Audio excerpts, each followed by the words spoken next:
ఈరోజు Bharatiya Janata party office దగ్గరలో రేవంత్ రెడ్డి ఆదేశాల మేరకు కాంగ్రెస్ గుండాలు మరి వారితో పాటు సంఘ విద్రోహ శక్తులు కలిసి నిన్న రాత్రే ప్రణాళిక ప్రకారం భారతీయ జనతా పార్టీ కార్యకర్తల నాయకులను చంపాలని ఒక కుట్రలో,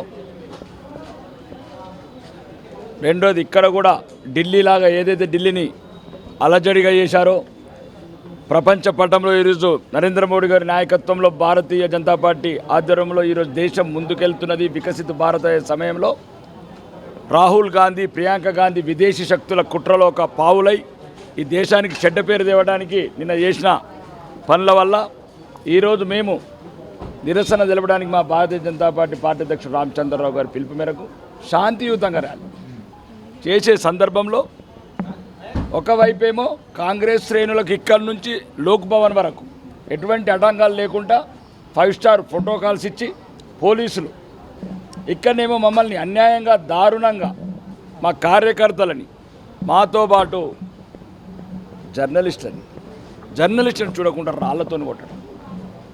కాబట్టి దీన్ని తీవ్రంగా ఖండిస్తున్నాము.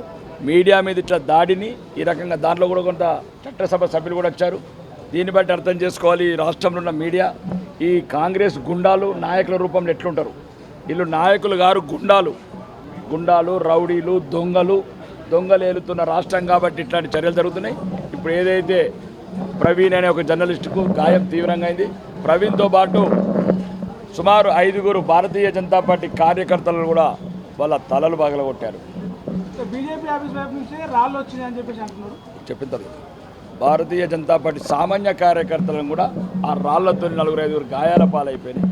కాబట్టి దీన్ని తీవ్రంగా ఖండిస్తున్నాం. జర్నలిస్టుల పట్ల ఈ జర్నలిస్టు మీద జరిగిన దాడికి భారతీయ జనతా పార్టీ అన్ని రకాలుగా కాంగ్రెస్ నాయకులందరేమో బీజేపీ వాళ్ళే రాళ్ళు వేశారు, బీజేపీ వాళ్ళే దాడులు చేశారని చెప్పి అంటున్నారు. ఇప్పుడు కాంగ్రెస్ వాళ్ళు భారతీయ జనతా పార్టీ ఆఫీస్ దగ్గరికి వచ్చారా, భారతీయ జనతా పార్టీ అక్కడ రాళ్లతో కొట్టారా గాంధీ భవన్లో. ఇప్పుడు మీరు మీడియా మిత్రులు దయచేసి మీరైనా స్వతంత్రంగా ఉండండి. ఆ పోలీసులాగా అమ్ముడు పోతే మేమేం చేస్తాం? మీరు స్వాతంత్రంగా ఉండండి. అదే అంటున్నాను, రాళ్ళతో తప్ప. ఇప్పుడు మాకే తప్పుతున్నాయి, మా పక్కన మీకు తప్పాయి. ఇప్పుడు మనం ఉన్నాము, రాళ్ళు తరిచి మీతో తప్పుతుంటే మాకు తగ్గుతాయి. కాబట్టి న్యాయం వైపు ఉన్నారు కాబట్టి, ధర్మం వైపు ఉన్నారు కాబట్టి ఎట్టి పరిస్థితులు ప్రతిదాన్ని ఎదుర్కొంటాం. మాతో పాటు మీరు కూడా ఎదుర్కొంటే మీకు అన్ని రకాలుగా అండదండలు ఉంటాం.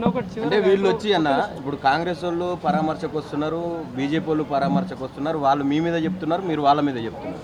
అంటే మధ్యలో నలిగిపోయేది ఇక్కడ ఒక జర్నలిస్ట్ అని చూడకుండా విచక్షణ కోల్పోయి ఈ దాడులకు పాల్పడుతున్నారు. ఈ సంస్కృతిని కొనసాగించి గాంధీ భవన్ మీద దాడి చేసామా, రేవంత్ రెడ్డి ఇంటి దగ్గర దాడి చేసామా, పిసిసి అధ్యక్షుడు మహేష్ కుమార్ గౌడ్ ఇంటి దగ్గర దాడి చేసామా, వాళ్ళు గుండాలు రౌడీలు పోలీసుల మద్దతుతో దొంగల్లాగా మా పార్టీ మీద దాడి చేశారు, మా కార్యకర్తల మీద దాడి చేశారు, అడ్డొచ్చిన జర్నలిస్టు మిత్రుల మీద దాడి చేశారు.